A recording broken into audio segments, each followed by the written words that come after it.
Creo que hay en el país muchas inquietudes todavía sobre el sentido real de la reforma educativa. Esta charla pretende compartir con todos ustedes cuál es ese sentido de la reforma que inició con este año, que tuvo una parte muy intensa de decisiones jurídicas, que modificó tanto el artículo 3º constitucional como el artículo 73, que construyó un conjunto de leyes secundarias, entre ellas la ley del servicio profesional docente, y que de alguna manera hay entre alguna gente la percepción o de que esa reforma está detenida o de que esa reforma no pasa por las aulas, no pasa por las escuelas. Y hemos querido conversar el día de hoy con ustedes sobre cuál es el sentido profundo de los cambios legales, pero también de los cambios concretos, específicos, que se están haciendo en las escuelas.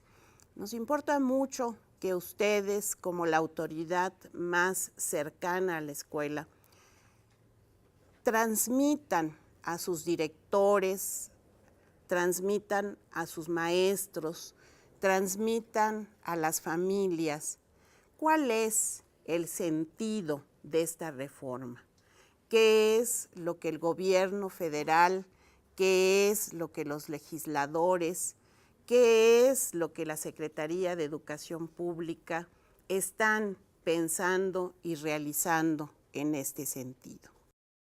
La primera reflexión tiene que ver con el carácter de la reforma. Se ha dicho mucho, hay quien afirma con toda contundencia que esta no es una reforma educativa. Desde la Secretaría de Educación Pública, por el contrario, afirmamos contundentemente que esta sí es una reforma educativa. Y lo es porque busca hacer realidad el mandato que hoy está en el artículo 3º, que es que la educación que se brinde a los niños y jóvenes del país sea de calidad. Es la primera vez en toda nuestra historia que en el texto constitucional se nos expresa con todas sus letras que además de ser laica, gratuita, obligatoria, hoy la escuela tendrá que ofrecer una enseñanza de calidad. Porque la reforma está hecha para responder a esto. Es que decimos que estamos en la presencia de una reforma de carácter educativo, que busca efectivamente la eficacia en el aprendizaje. Se debate mucho y es objeto de muchas disquisiciones si el término calidad es adecuado, si el término calidad lo tomamos prestado de las empresas y entonces estamos queriendo hacer de la educación una especie de empresa y guiándonos por criterios que están fuera de lo educativo. Aquí hay que decir que no hay nada de eso. La calidad la estamos entendiendo muy simplemente como la eficacia en el aprendizaje. Es decir, como la posibilidad de que la escuela cumpla con su misión. Y su misión es precisamente esa, que cada uno de los estudiantes logre los aprendizajes esperados. No hay que darle vueltas al término de calidad, esa es la calidad. Y si queremos buscarle atributos, esos atributos están muy claramente expresados e invito a que volvamos a leerlo en el artículo 3º y en el artículo 7º de la Ley General de Educación. Ahí están ya esos atributos muy específicos que buscamos y que ha buscado nuestro país a lo largo de muchos años y de mucho tiempo. Esta es, pues, una reforma enfocada en el logro de la calidad, pero es también una reforma que está plenamente convencida de que la calidad, es decir, la eficacia en el aprendizaje solo para unos cuantos, no es una real calidad. Una calidad donde solo aprenden ciertos sectores de la población, donde aprenden los regulares, esa es una calidad no digna de ese apelativo. Para que la calidad lo sea de manera plena, tiene que tener inclusión y tiene que tener equidad como sus atributos colaterales. Es decir, tenemos que asegurar que en la escuela quepan los diferentes.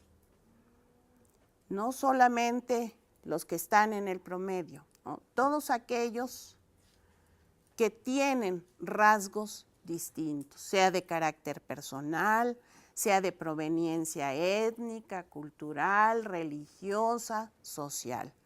La escuela, y muy especialmente la escuela pública, tiene que dar cabida a todos. En el enfoque de inclusión, esto significa con toda claridad que la escuela tiene que adaptarse, la escuela tiene que tomar las decisiones que permitan que en ella todos estén. Y agregamos el rasgo de equidad, entendiendo que no basta solo con que todos estén en la escuela, sino que en ella todos tengan las posibilidades de alcanzar los logros de aprendizaje esperados. Ese es el gran objetivo de la reforma, que nuestras escuelas sean escuelas de calidad, inclusivas y con equidad. Por eso afirmamos que se trata de una reforma de carácter educativo. Ustedes dirán, México ha vivido muchas otras reformas, y es cierto. La primera gran reforma fue la reforma de los años 70. Vino después una reforma muy profunda, de gran calado, que fue la reforma de los 90.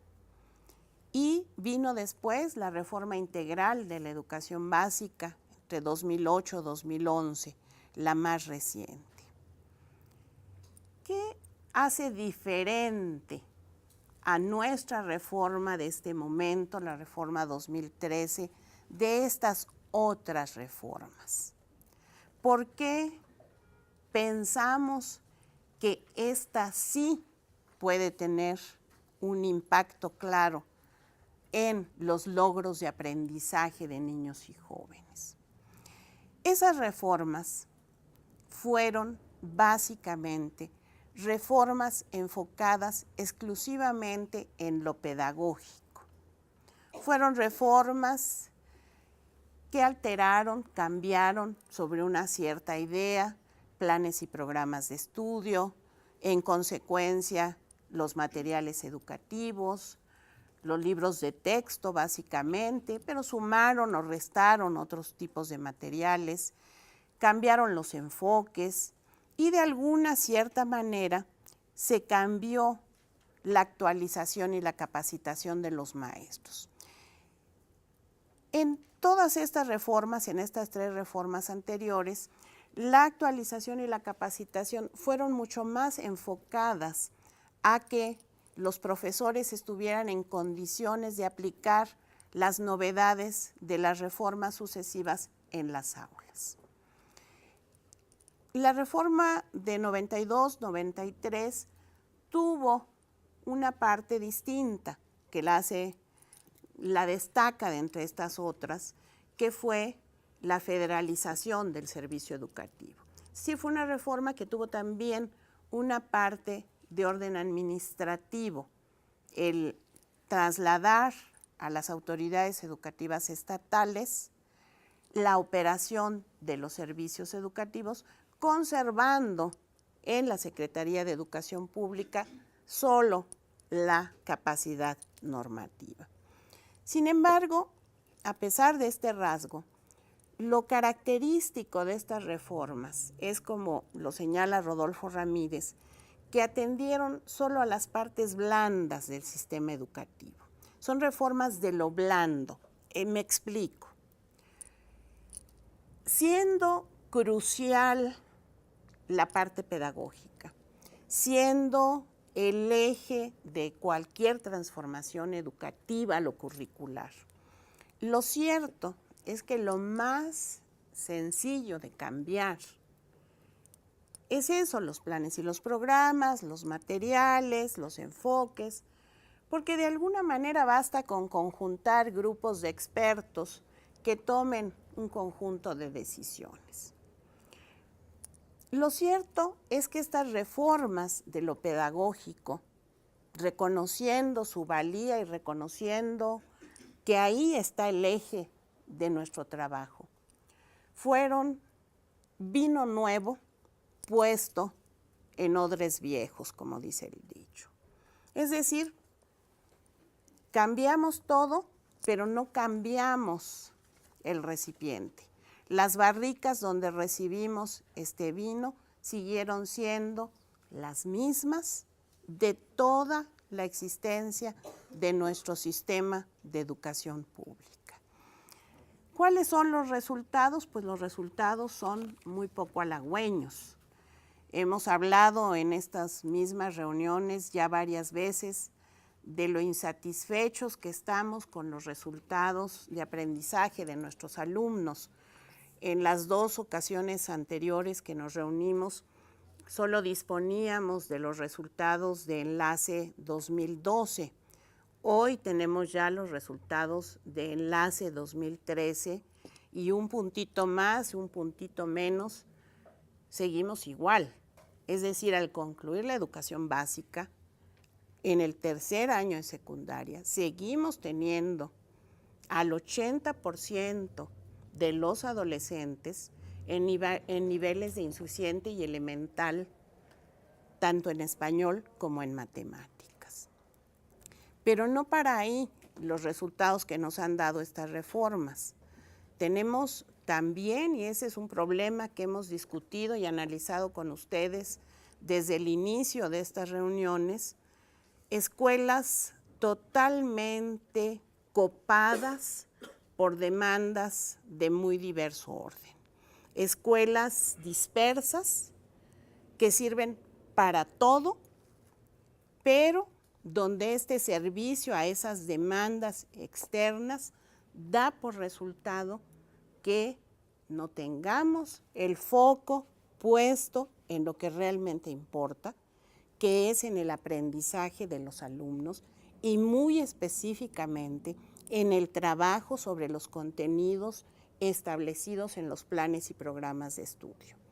Por atender cualquier otra cantidad de demandas, dejamos de atender lo único que realmente puede garantizar que nuestros alumnos desarrollen sus capacidades cognitivas plenamente, que es el trabajo ordenado, sistemático y con el tiempo suficiente de planes y programas de estudio. Pero acompañando esto, estas reformas nos han dejado también maestros en situación de desprofesionalización. Y aquí no hay una crítica a los profesores, hay más bien una crítica a un estilo, a un sistema que ha conducido a valorar asuntos externos, ajenos al hecho de educar y no los logros específicos de aprendizaje. Decimos que ha habido desprofesionalización, en parte muy importante, como resultado de cómo fue construyéndose el sistema de estímulos llamado carrera magisterial. Ahí se privilegió lo individual cuando sabemos que hoy es tan exigente el trabajo de enseñanza que solo puede realizarse con éxito si se hace de manera colaborativa.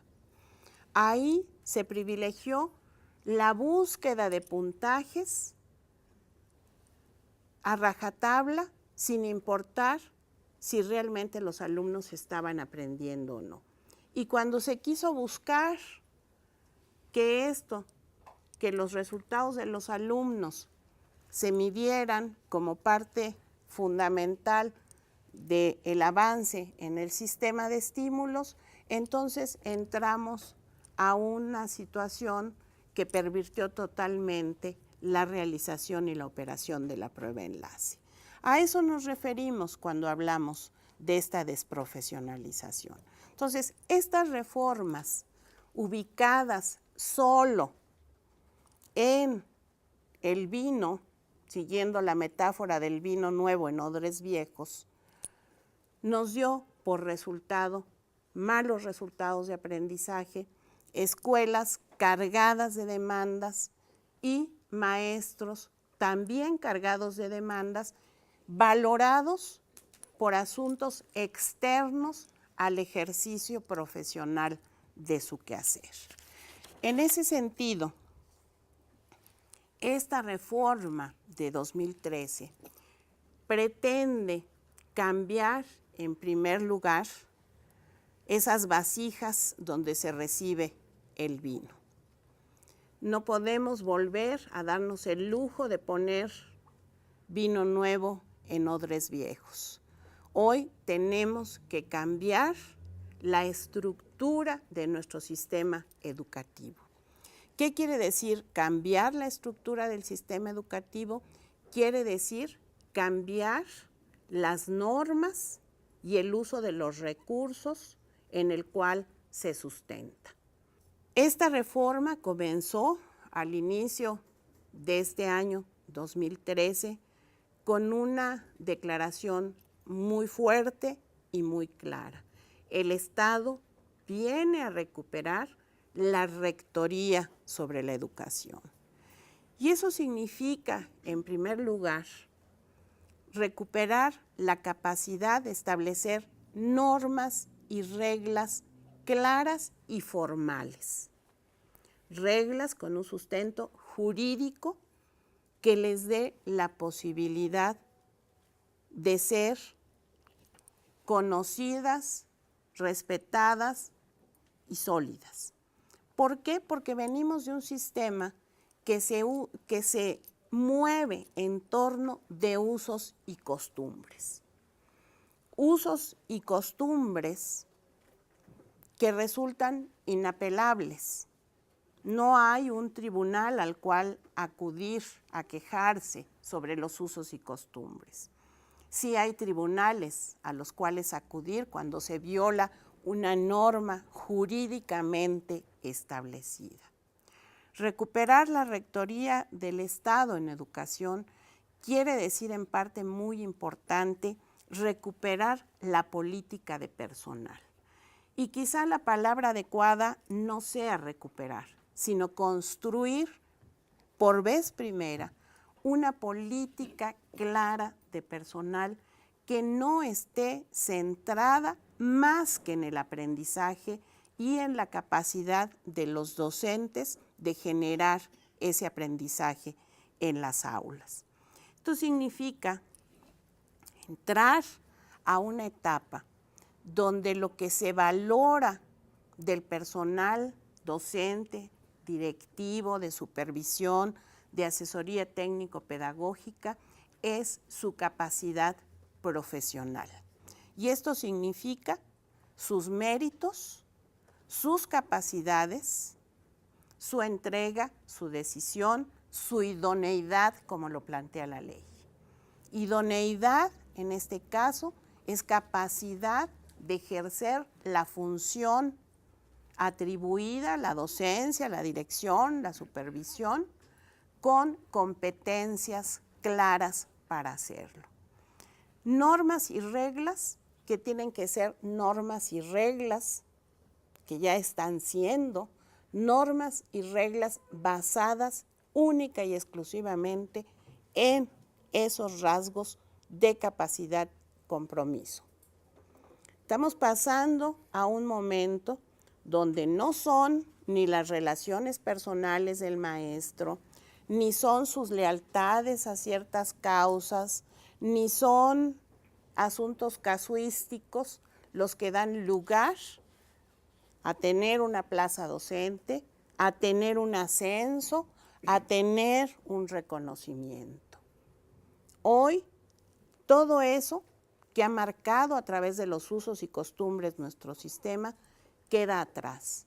Y entramos a una etapa de reglas muy claras, donde lo único que cuenta es mi capacidad, mi desempeño, mi entrega, mi idoneidad. Esto nos lleva también a decir que estamos en un momento donde lo que más se valora es el desarrollo profesional docente. Hoy tenemos una ley de servicio profesional docente. Esa ley promueve precisamente este desarrollo y lo promueve con base en criterios de mérito y desempeño. Hoy también las leyes prevén la devolución de la confianza a los maestros. Cuando hablamos de autonomía escolar, estamos hablando de un voto de confianza en la capacidad de las escuelas y de sus maestros por sacar adelante la educación de los educandos. No solos, no a través de esquemas privatizadores. Se ha corrido por ahí la voz de que autonomía escolar quiere decir privatización de la escuela. Yo aquí lo desmiento de forma categórica, eso es una mentira absoluta. La autonomía escolar es un acto de confianza que parte de ideas muy claras y muy fundamentadas. Hace muchos años que Silvia Schmelkes, hoy presidenta de la Junta del INE, habló de la escuela singular. Hace muchos años, este es un texto de Silvia de los años 90, ella ahí nos decía, una escuela no es como la escuela de al lado. Cada escuela tiene su especificidad. Por lo tanto, cada escuela necesita resolver los problemas del aprendizaje de maneras distintas y eso solamente puede hacerse en términos de autonomía, de una autonomía que no significa ni cobro de cuotas, ni significa venta de la escuela. Significa una circunstancia en la cual se tiene confianza, el Estado tiene confianza en la capacidad de los maestros para tomar las decisiones idóneas para mejorar ahí los problemas del aprendizaje. Y donde además se prevé un apoyo para que las escuelas puedan realizar esto. Un apoyo en varios sentidos, hablaré de eso un poco más adelante. ¿Qué buscamos con esta reforma de las estructuras? Buscamos que los alumnos que egresan de la Escuela de Educación Básica sean capaces de desempeñarse como ciudadanos de una sociedad democrática. Eso nos lleva a planteamientos curriculares distintos, sobre los que hablaré un poquito más adelante. ¿Qué queremos? Escuelas centradas en el logro de aprendizajes. Es decir, escuelas que no están distraídas atendiendo peticiones inconexas, sino escuelas que tienen condiciones para que ahí se realice el acto pedagógico, condiciones para que los maestros puedan enseñar, condiciones para que los alumnos puedan aprender. y busca, a través de la ley del servicio profesional docente, maestros que vuelvan a estar orgullosos de ser docentes.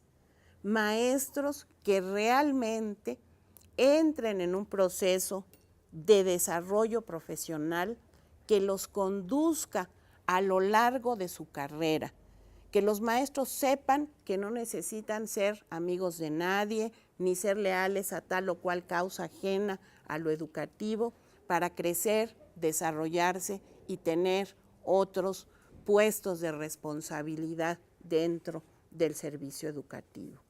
Y busca también que sea distinto ser entregado, comprometido y tener logros que no serlo. Todos sabemos que hoy da lo mismo. Es igual ser buen maestro que no serlo. Es igual trabajar los 200 días de clase que no hacerlo. Eso tiene que cambiar, porque esa va a ser la única manera a través de la cual vamos a recuperar ese espacio social de reconocimiento y aprecio. Esto, desde luego, toma tiempo. Yo no quiero decir aquí que esto es magia y que esto ocurrirá así como está planteado pasado mañana. Aquí hay un trabajo intenso, aquí hay muchos obstáculos que ir eliminando y aquí hay muchas confianzas que construir entre los docentes. Esta reforma, siendo una reforma estructural, no puede quedarse ahí. Tenemos que cambiar esas vasijas donde está el vino, pero el vino ya se nos agrió en esas viejas vasijas. Entonces tenemos que tener también vino nuevo. Y eso significa una reforma del modelo educativo. El secretario de Educación Pública ha anunciado, y yo repito aquí este anuncio, que en los primeros meses del año 2014 estaremos abriendo una consulta nacional sobre el modelo educativo. Una consulta nacional que nos permita avanzar mejorando sensiblemente planes, programas, materiales educativos. Esta reforma del modelo la llevaremos a cabo en los ciclos escolares 2014-2015, 2015-2016. Busca clarísimamente transformar el currículo. Tenemos muy a deshora unos planes y programas de estudio con estilo enciclopedista. Tenemos unos planes de estudio donde caben una cantidad enorme de contenidos. Hoy sabemos que esto no es relevante, que esto no es necesario, que esto lo único que hace es estorbar la labor cotidiana en las aulas. Porque lo que buscamos hoy, y lo buscamos porque así lo demanda el avance y el progreso de la sociedad, son alumnos que al egresar de la educación básica sean capaces de seguir aprendiendo a lo largo de la vida. El conocimiento ya no es inmutable como lo fue en los siglos XVIII, XIX, quizá incluso en la primera mitad del XX. No, la revolución técnica, la revolución científica que ocurrió en la segunda mitad del siglo XX ha hecho que el progreso traiga consigo mutaciones casi cotidianas en los conocimientos. Lo que hoy se cree verdad, mañana un grupo de científicos de 3 lugares distintos del mundo lo desmintió y nos dice, ya no es así. Eso que pensábamos con todos estos aparatos finísimos de los que hoy disponemos, resulta que no es tan científico, tan sólido como lo hemos creído a lo largo de 100 años. Bueno, no tiene ante este panorama ningún sentido que estemos formando a nuestros alumnos, aprendiéndose de memoria un montón de conocimientos que mañana no serán más que recuerdos. Lo que necesitamos hoy son alumnos dotados de los instrumentos para aprender. Eso implica que tenemos que cambiar nuestros planes y nuestros programas de estudio. Tenemos que tener, y vuelvo a citar a Silvia Schmelkes, un currículum centrado en los fines, aquello que todo mexicano tiene que saber hacer y valorar. Eso quiere decir que tenemos que caminar hacia un currículum compacto, claro, manejable en el aula y que dé lugar de verdad al desarrollo de la capacidad de aprendizaje de nuestros alumnos, pero que dé lugar también al desarrollo de la capacidad de convivir. La capacidad de convivir, que es esa capacidad de reconocer que el otro somos todos y que todos somos otros y que todos somos iguales. Ese es un trabajo, esta reforma del modelo educativo que tendremos que realizar juntos. En esta consulta del modelo educativo prevista, llegaremos a todas las escuelas. En el próximo ciclo escolar, los consejos técnicos nos servirán para seguir avanzando en el desarrollo de cada plantel educativo, pero nos servirán también para trabajar buscando que cada escuela emita su opinión sobre cómo deben ser esos planes y programas, cómo debe ser el trabajo con libros de texto, cómo tienen que ser los materiales para que sean de utilidad para las escuelas. Trabajaremos también en algunas de las sesiones de consejo técnico en la revisión de los parámetros y los indicadores que servirán para la evaluación del desempeño docente. Los consejos técnicos escolares se vuelven así, además de ese espacio colaborativo que estamos construyendo, en un espacio de toma de opiniones de cada una de las escuelas. Aquí no hay experto más experto en los temas educativos que los maestros y las maestras. Yo invito desde ahora, puesto que no nos podremos ver ya en los meses de enero, porque esto empieza el 15 de enero, a que sean ustedes impulsores muy claros de que los consejos se den ese tiempo y ese espacio para discutir, analizar y emitir una opinión tanto sobre los temas relativos al modelo como sobre los temas referidos a los parámetros e indicadores de lo que constituye una buena práctica docente. ¿Qué es una buena práctica docente? Eso lo saben los maestros mejor que nadie.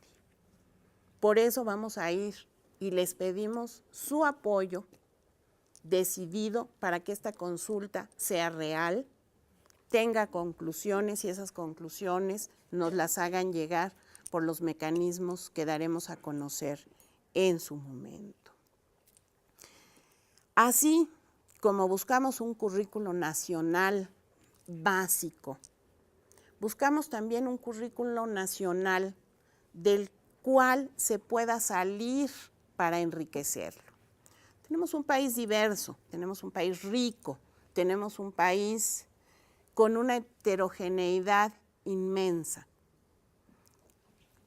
Este currículum al que aspiramos debe permitir que cada entidad federativa, pero también cada región, cada escuela, pueda sumar, si es el caso, contenidos relevantes, contenidos locales, contextualizados, que respondan a esa idea de lo local, no para quedarnos en lo local, sino para salir de ahí a proyectar a nuestros alumnos hacia el gran horizonte que es lo universal.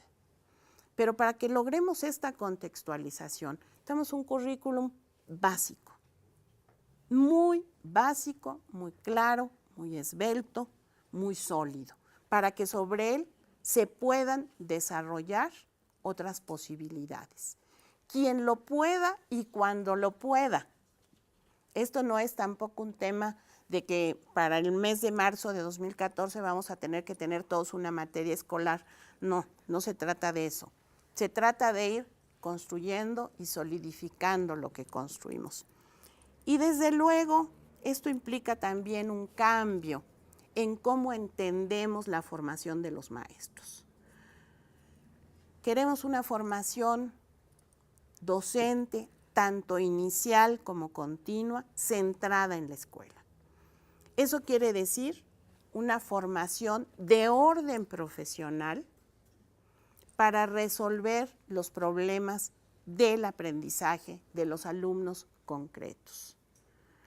Los maestros tienen que formarse para que sus alumnos aprendan. No solo para enseñar los nuevos contenidos de la reforma, no solo para estar a tono con ciertas modas, no.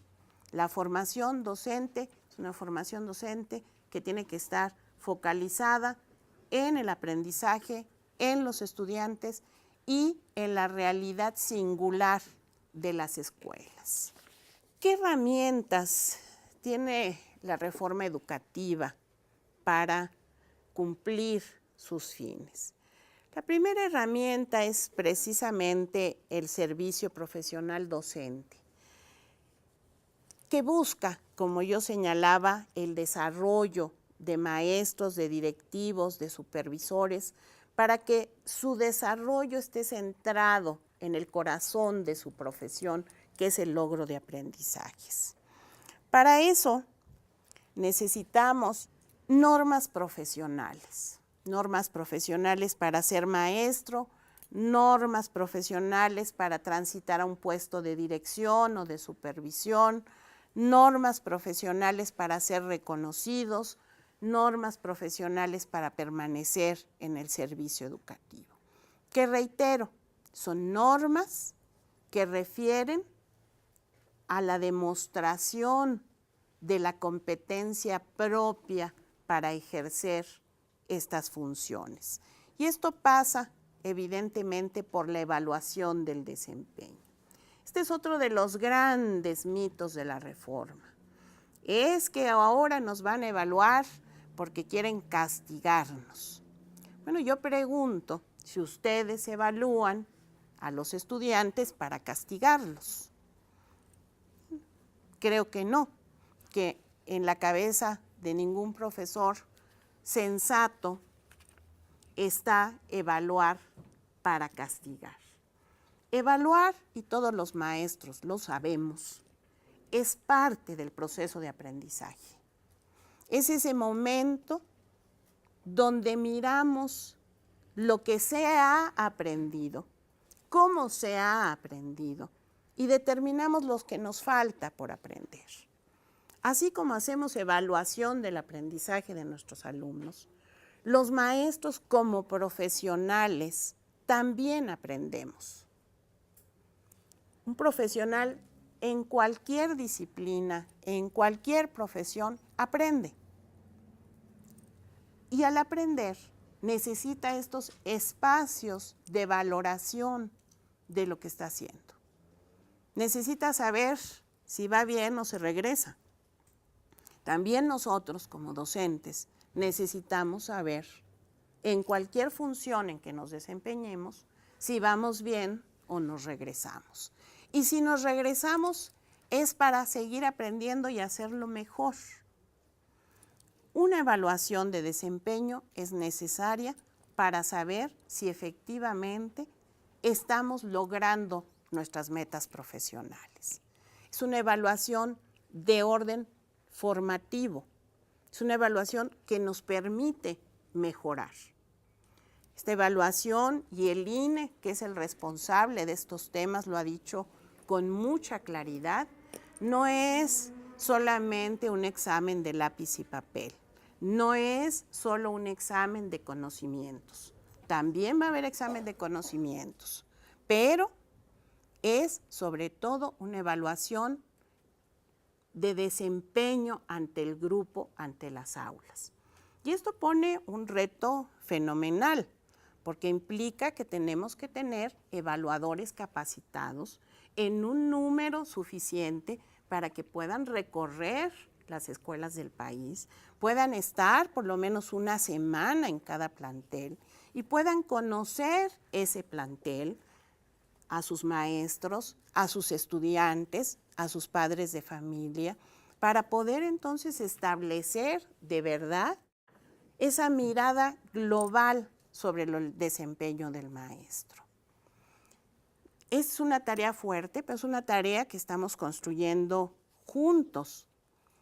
Esos perfiles, parámetros e indicadores que servirán para establecer la base de la evaluación serán dialogados con el conjunto de los profesores, justamente para que reflejen lo que sí es la práctica docente y eliminen lo que no es ni puede ser la misma. Quiero detenerme un momento en el tema de la promoción y el reconocimiento. Debemos de dejar de pensar en estos temas de promoción y reconocimiento como lo hemos venido haciendo hasta ahora en carrera magisterial. Nuestro único referente para los temas de reconocimiento y promoción horizontal es carrera. Y en carrera los niveles han sido, ustedes lo saben mejor que yo, A, B, C, D, E.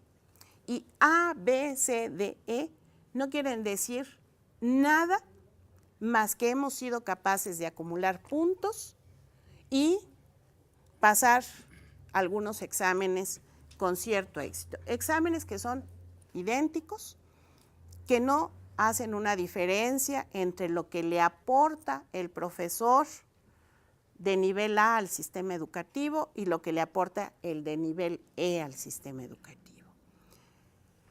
No es satisfactorio para muchos maestros capaces y competentes que el no capaz y competente esté en nivel E. Y eso lo sabemos, ha venido a descorazonar a muchos maestros, a hacerlos sentirse incómodos con su quehacer. Pensemos de otra manera lo que va a ser la promoción y el reconocimiento en este nuevo servicio profesional. Lo estamos construyendo, no es sencillo, porque tenemos que sacar de nuestra mirada carrera magisterial y empezar a pensar con una lógica distinta. Promoción y reconocimiento quiere decir promoción y reconocimiento por lo que hago bien en el aula. Promoción y reconocimiento debe querer decir qué le aporto a las aulas además de mi quehacer. Pongo un par de ejemplos. Hasta ahora, en muchas escuelas hay un bibliotecario que se hace cargo de la biblioteca escolar. Pero ese bibliotecario es uno de los maestros que asume por voluntad, por decisión, por convicción, ser bibliotecario, además de trabajar con su grupo. Esa función que hoy sabemos es indispensable para que en la escuela los libros se muevan, los libros formen parte del quehacer, no está reconocida en ninguna parte. Tú puedes ser bibliotecario durante muchos años y echarte a cuestas la biblioteca y hacer actividades de promoción y sentarte con los maestros a llevarles los mejores libros para los contenidos que están trabajando en ese momento y nadie los reconoce. Sabemos, porque así lo dice todo el recuento de la investigación y la vida de las escuelas, que en las secundarias, por ejemplo, disponer de un responsable de aula de medios, movido, capaz, conocedor, involucrado, hace la diferencia para que en esa escuela de verdad los alumnos puedan entrar al mundo de las TIC. Muchos profesores lo hacen sin que esto les valga nada en sus promociones, en sus reconocimientos. Y como estos dos ejemplos que estoy poniendo, hay muchos otros. Bueno, hoy tenemos que lograr, y fíjense que digo lograr, es decir, es algo que estamos construyendo, que esta nueva carrera docente y sobre todo esas partes de reconocimiento y promoción valoren estas cosas que son útiles para la escuela y para el aprendizaje de los alumnos, y que esos gestos sean reconocidos a través de un sistema de ascensos y promociones horizontales que les permitan ganar mejor a aquellos que hacen esos gestos cotidianos que ayudan a que la escuela sirva. Es delicado construir esto, no es sencillo, pero a eso aspiramos. Aquí entra el servicio de asistencia técnica a la escuela. También sobre el servicio de asistencia técnica se han dicho muchísimas cosas. Van a ver que vamos a hablar de SATE en un par de ocasiones. Aquí solamente quiero decir algo. Estamos acostumbrados a que lo que hoy conocemos como asesoría técnico-pedagógica se da por la figura de comisión. Figura claramente irregular, por no abundar en el tema. Bueno, no podemos seguir de esa manera.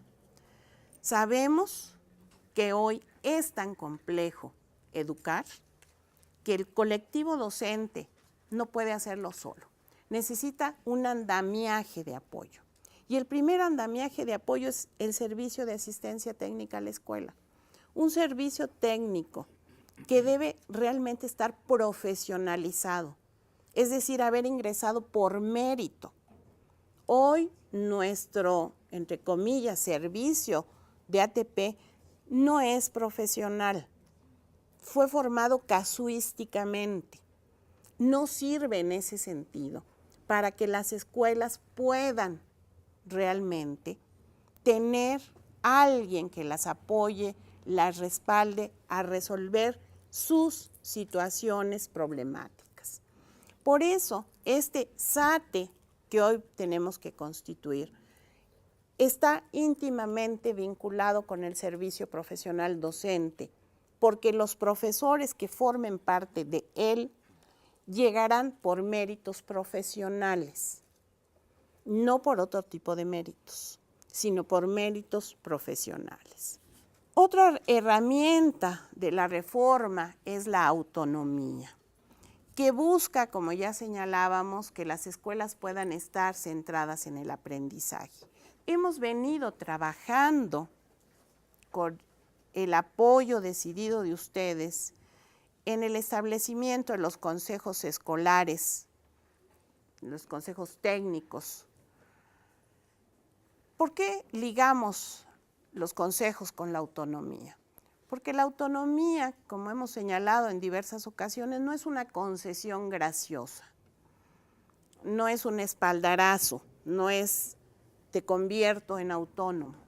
Es un proceso de construcción, es un proceso largo, es un proceso complejo, pero es un proceso que comienza constituyendo a los maestros de un plantel y a su director en un grupo colaborativo enfocado en la misión de su escuela.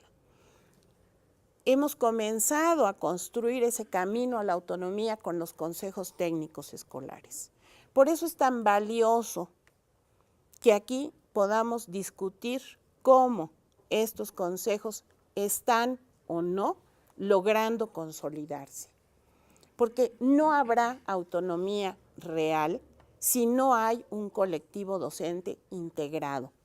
Y eso implica desarrollo de capacidades y de competencias entre los propios maestros. Para empezar, es la generación de condiciones de confianza. Tenemos que confiar profesionalmente en los otros. Tenemos que ser capaces de establecer un diálogo, ese diálogo entre pares de profesión. Tenemos que ser capaces de escuchar, tenemos que ser capaces de dialogar, tenemos que ser capaces de ser tolerantes. Esas habilidades se construyen en la práctica cotidiana del consejo. Por eso el consejo es ese pie que nos permite salir hacia la autonomía. No sirve de nada que una escuela disgregada, que no se habla, llena de conflictos, incapaz de analizar los problemas de los alumnos junta, le digamos, eres autónoma. Eso no va a servir de nada. Tenemos que construir ese trabajo colaborativo y esa responsabilidad compartida para poder decir, esta escuela es autónoma. Y eso implica también evaluación, porque si decimos que los profesionales aprenden, también aprenden las organizaciones, y la escuela es una organización. Y esta escuela solamente va a poder mejorar si sabe dónde está bien, dónde está regular y dónde está muy bien. Pero necesitamos, y lo hemos dicho muchas veces, la descarga administrativa de las escuelas. Este es un tema que, como todos constatamos todos los días, es mucho más fácil de anunciar que de concretar. Nos va a tomar tiempo y nos va a tomar esfuerzos. Lo hemos dicho y ya lo hemos constatado en este lapso, donde uno espera que los papeles de comprobación desaparezcan, aparecen más. Donde uno espera que las estadísticas rendidas 20 veces desaparezcan, aparecen 50. Bueno, tenemos que seguir combatiendo este fenómeno. Y un auxiliar importante será el Sistema de Información y Gestión Educativa, el SIGET. Este SIGET, se ha hablado mucho de él, se ha hablado del vínculo del censo con él, y es un sistema que debe servirnos en las escuelas, entre otras cosas, para disminuir esa carga administrativa a través de un instrumento electrónico. Y entra aquí de nuevo el servicio de asistencia técnica a la escuela, pero aquí entra en otro sentido. En la lámina anterior hablábamos de cómo hay que llegar a conformar un servicio constituido por profesionales. Aquí decimos, la autonomía escolar requiere de este andamiaje de apoyo. Y aquí hago otra diferencia con lo que conocemos, con los ATPs. Bueno, los ATPs suelen trabajar o para un programa o para una mesa técnica, pero no trabajan para la escuela. Aquí hay una diferencia muy clara que está desde el nombre de este servicio. Asistencia técnica a la escuela. No es yo llevo a la escuela las buenas nuevas del programa de lectura para que aquí todo mundo las ponga en práctica. No, es escuela, ¿en qué te ayudo? ¿Qué demandas tienes tú como información, como apoyo, como bibliografía, como formación? Es un cambio, y un cambio que vamos a tener que construir, porque nos es mucho más fácil pensar hasta en el supervisor que nos mandó a tal o cual, que pensar en qué me requiere a mí la escuela. Pero sí necesitamos claramente de que la escuela esté acompañada, que la escuela esté cobijada por otras instituciones que le den la posibilidad de ser acompañada en su delicada tarea. Yo no quiero que nadie piense que esto es magia. Esto es construcción, y es construcción lenta.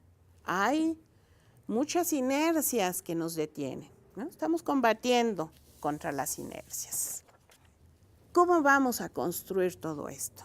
Pues lo vamos a hacer de la manera participativa en que hemos estado avanzando en nuestro quehacer. Nosotros, como decía, estaremos muy pronto anunciando estas consultas, tanto la consulta del modelo como la consulta de parámetros e indicadores del desempeño docente. Hemos realizado en la SEP el diseño de la propuesta básica, hemos conversado sobre todo en el tema ya de parámetros e indicadores con los subsecretarios y con los titulares de niveles y modalidades. A partir del próximo año 2014, trabajaremos con estos temas con supervisión y con docentes, usando al Consejo Técnico como es el lugar de consulta y lugar de recolección de las opiniones de cada colectivo. Nosotros estamos plenamente convencidos de que no podemos irnos en la Secretaría solo con el INE. El INE comparte con nosotros que tenemos que dialogar con maestros, que tenemos que dialogar con los consejos, que tenemos que dialogar con la supervisión para poder avanzar. Entonces lo estaremos haciendo, estaremos trabajando con ustedes y bueno, pues será una etapa de trabajo fuerte, será una etapa intensa, pero yo invito a que participemos con la certeza de que estamos construyendo un mejor futuro para nuestra profesión docente y un mejor futuro para nuestros alumnos, que quiere decir un mejor futuro para nuestro país. Muchísimas gracias.